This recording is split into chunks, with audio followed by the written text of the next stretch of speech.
السلام عليكم. أعوذ بالله من الشيطان الرجيم. بسم الله الرحمن الرحيم والصلاة والسلام على رسول الله وعلى آله وصحبه أجمعين. رب اشرح لي صدري ويسر لي أمري واحلل عقدة من لساني يفقه قولي. I have a very short time to speak about a very deep topic, so I'm going to do my best to summarize. What I want to do is I want to leave you guys with something practical that you can take home and you can do, inshallah. And I'm deeply appreciative of the experts here who spoke about the need that we have and then some of the resources that are out there.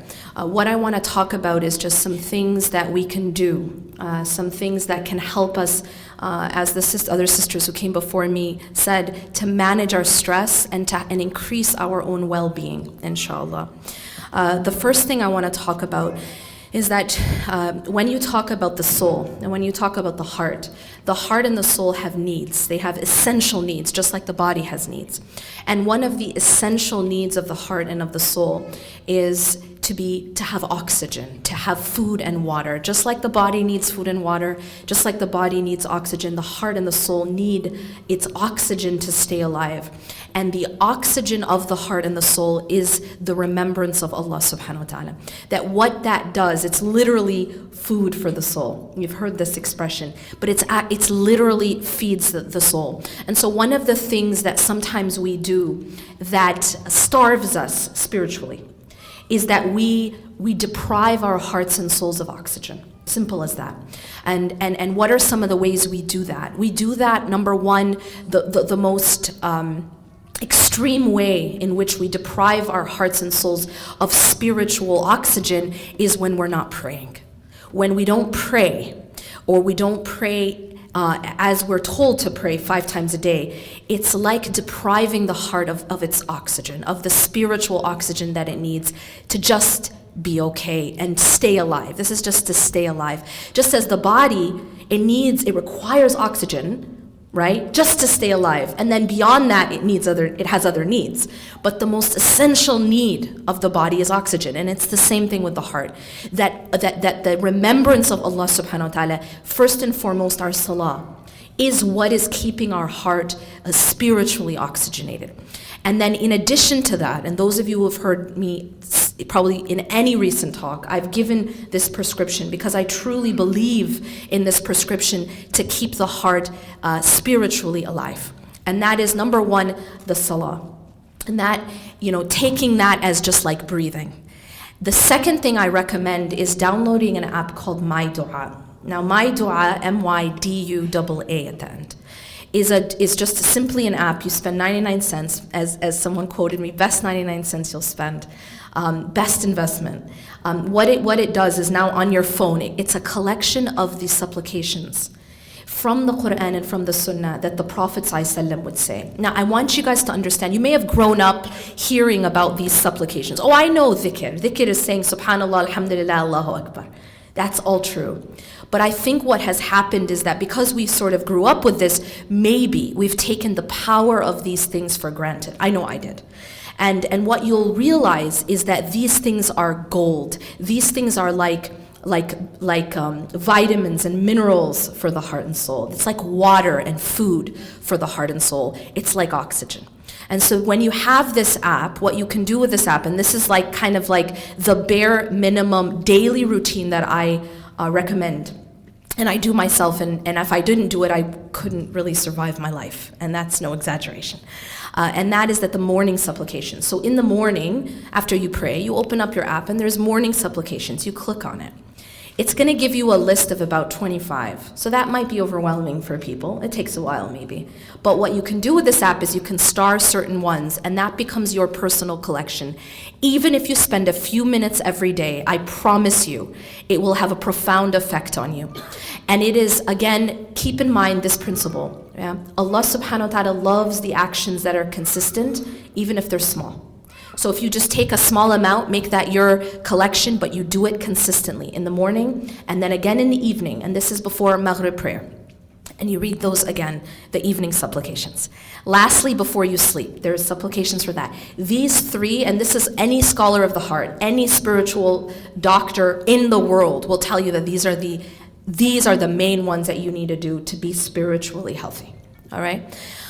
So the first part I said was we need to oxygenate our hearts. We need to give our hearts food and water, okay? The second thing, excuse me, the second point I want to make is this, is mentally. So there are ways that we feed our hearts and souls, there are ways that we feed our bodies, and there are ways that we feed our mind. And one of the ways to keep our mind healthy, and this is a principle that you will just take home with you, and that is that what you focus on grows. Psychologically, the things that we focus on tend to become bigger and bigger. And so one thing that a person can do is shifting the focus of what it is that you focus on in your life each day. Now, there are everyone has, as those sisters mentioned before me, everyone has stressors in their life, right? Everyone does. No one has it all good, but no one has it all bad either. See, the thing that Allah subhanahu wa ta'ala tells us in the Quran is inna ma'al usri yusra. What does it mean to say inna ma'al usri yusra? Can someone translate it for me? Say it again. Okay, anyone else? Okay, so I'm hearing different translations. One of the mistranslations that people have of this verse is after every hardship comes ease. After every hardship comes ease. But this ayah doesn't say inna ba'd. The word is ma'a. Now the word ma'a means alongside, with. With the hardship comes ease. This is a profound point. What it means is that at any given point in time, any hardship that you are given, Allah subhanahu wa ta'ala gives you ease at the same time. And if you look at linguistically the ayah, the hardship is singular and the ease is plural. And that's also a very profound point, because what it means is that Allah never only gives us difficulty. Allah never only gives us struggle. Allah at the same time gives us yusr. And this is the plural of ease. The plural of ease. And then again it is repeated. Inna ma'al usri yusr. So the idea here is that at any given point, there is no one in their life that only has difficulty or only has ease. It's always a mix. And so what does shifting your focus mean? Shifting your focus is a mental exercise where it's about what is your focal point. See, there are people whose focal point is, for example, what is missing. I give this example of two pictures, right? You have a boy on the top. Everyone heard my slice of cake example? There's a boy on the top holding one slice of cake, and he is beaming. He's so excited because he's got a piece of cake. And then there's a boy on the bottom who's holding an entire cake, and it's missing one slice. So he's sad. Can someone tell me the difference between the top and the bottom? First tell me who has more cake. The one on the bottom. But is he happy or sad? He's sad. So in this particular example, the difference between the two is not the amount of cake, it's the focal point. It's the fact that the one on the bottom is focused on what is missing, whereas the one on the top is focused on what is there, what he has. Now, what is this alluding to? This is alluding to the practice of gratitude.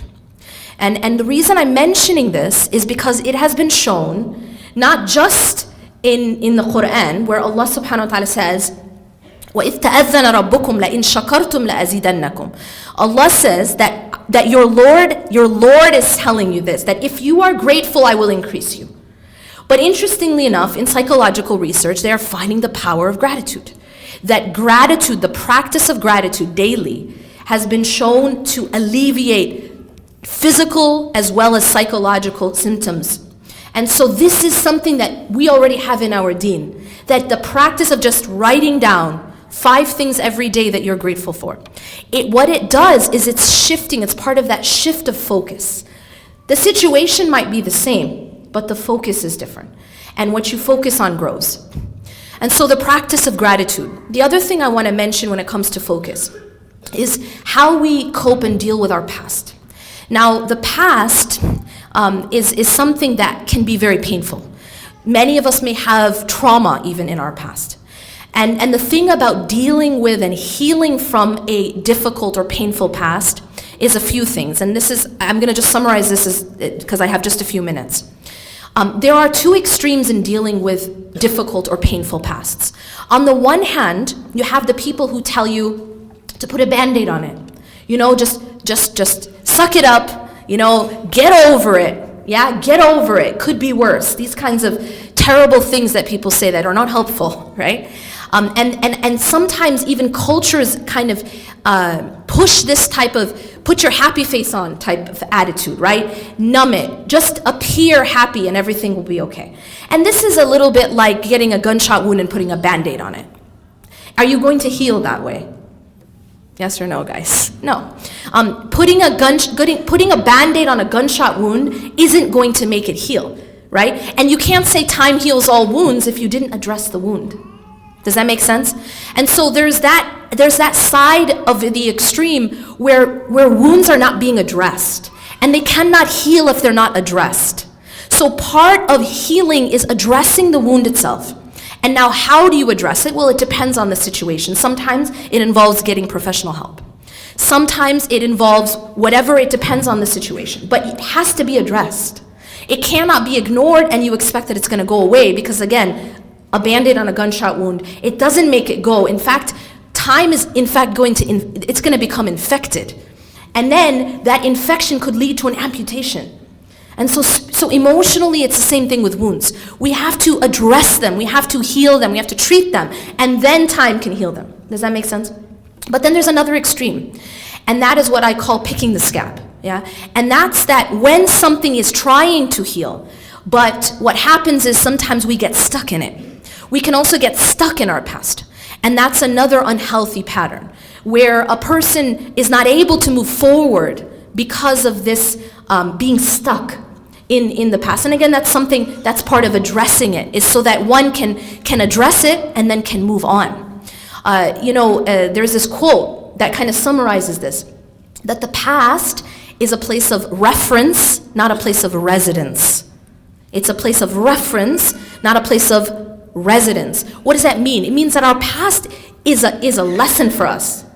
It happened for a reason. And everything that has happened to us in the past is something we can learn from, something we can grow from, but we have to be able to move forward. We have to be a people of progress. And part of being a people of progress is getting the help you need when you need it, and addressing those wounds in the proper way, but being able then to move forward and not being a people who are stuck. We cannot be a people who get stuck. So, focus. So we said number one was taking care of the body, the oxygen of the body, right? The food, the water, through the remembrance of Allah subhanahu wa ta'ala. I gave you guys a prescription, salah, my dua app, adhkar, yeah? And the third part I forgot to mention was Quran. And the Quran, of course, goes under that umbrella of the remembrance of Allah subhanahu wa ta'ala. So number two was focus, shifting the focus. Number three, we need to be more compassionate with ourselves. This is something I've recently noticed, especially in speaking with a lot of women, and that is that we are so hard on ourselves. And this negative self-talk, I've picked up on this, that there is within our community, and actually women in general and men as well, we have a lot of very, very negative self-talk. We beat ourselves up to an extent that if we ever spoke to anyone else in the way we speak to ourselves, we would basically sabotage our relationships. Have you ever thought for a moment about speaking, the way that we talk to ourselves sometimes? Imagine speaking that way to your best friend. Imagine speaking that way to your sister, or to your mother, or to your father, or to your husband, or your wife if you're a man. Can you imagine that?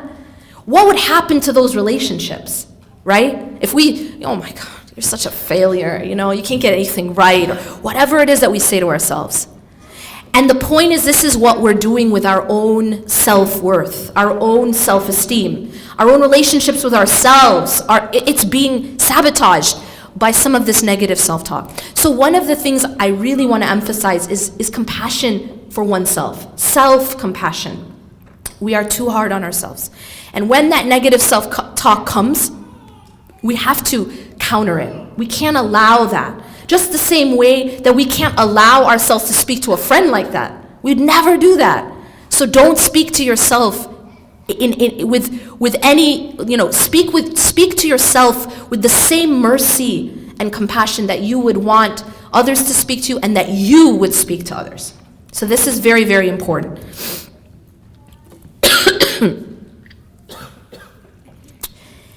Number 4 is, in order to keep our hearts healthy, just like keeping the body healthy, we have to be mindful of what we're taking in, intake. So I call this the don't sip poison point. If a person every morning, along with their very healthy breakfast, is just sipping a couple sips of poison, right? Or maybe with their lunch, with each meal, it's only a couple sips. What's going to happen to that person over time? Well, it doesn't take a doctor to know. You're going to be killing yourself, literally, right? Because you're sipping on poison. Now, sometimes we do this to ourselves spiritually and psychologically by the kinds of things we surround ourselves with, all right? When we surround ourselves with a lot of negativity, when we surround ourselves with things that are not healthy for us. For example, there are things on social media that aren't necessarily healthy psychologically. They're not healthy spiritually. It's a little bit like sipping poison.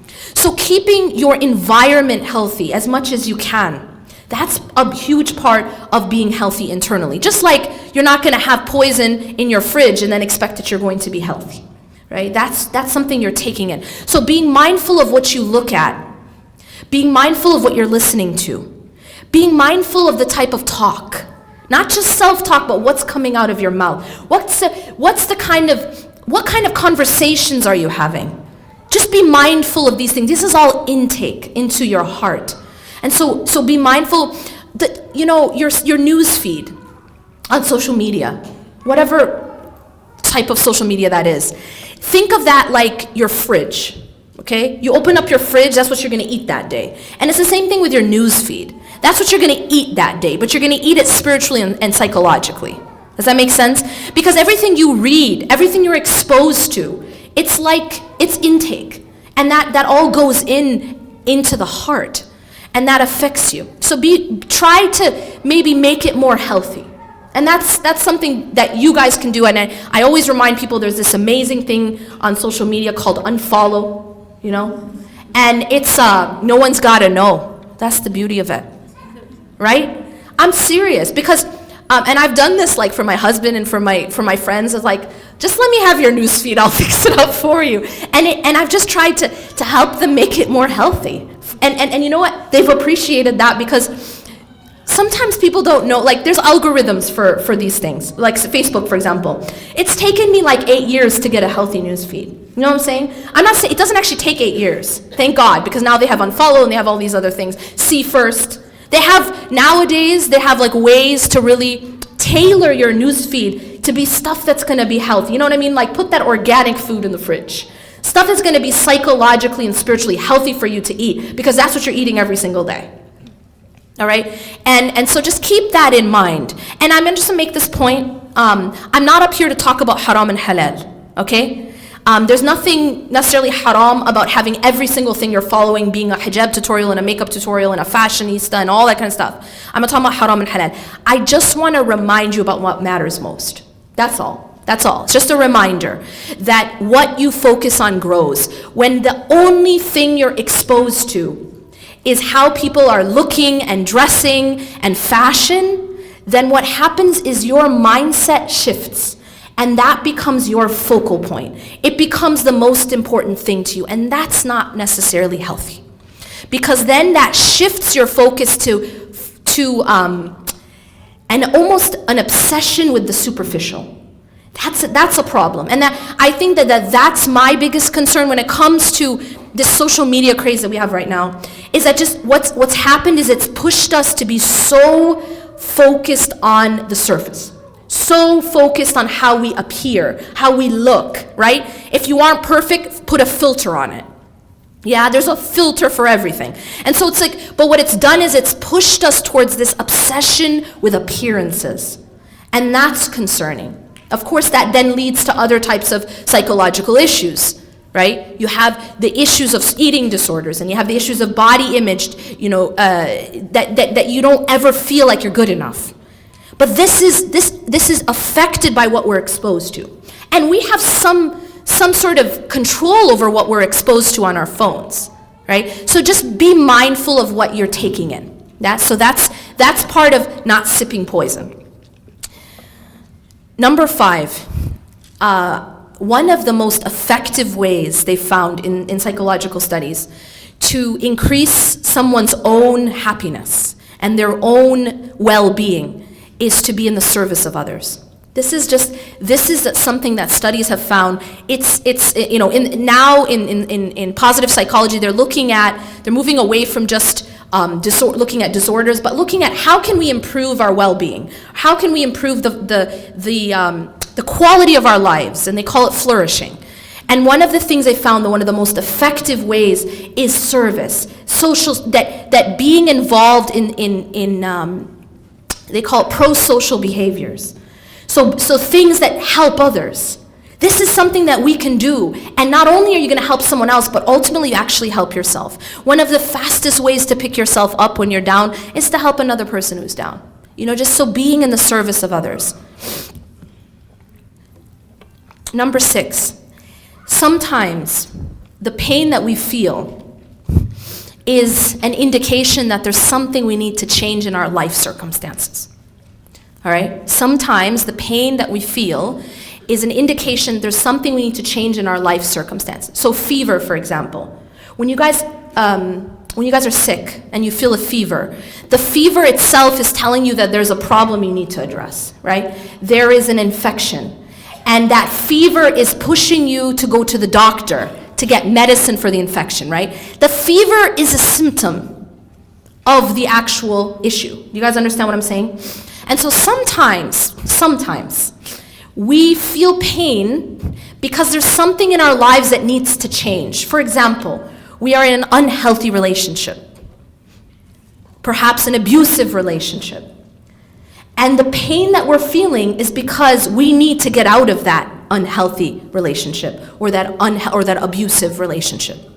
So sometimes we have to also look at our lives and see what are the things in our lives. See, because our hearts and our minds and our body, they give us indications about things that are going wrong, and we have to go and make a change. So sometimes there's circumstantial things in our lives that we have to work on. Allah subhanahu wa ta'ala says, إِنَّ اللَّهَ لَا يُغَيِّرُ مَا بِقَوْمٍ حَتَّى يُغَيِّرُ مَا بِأَنفُسِهِمْ. That indeed Allah doesn't change the condition of a people until they change what's inside themselves. There is work sometimes we have to do to change within our lives, make changes within our lives before we're going to see change. So sometimes we have to take action circumstantially, that there's things in our lives that need to be fixed. And of course, there are resources to help us with that.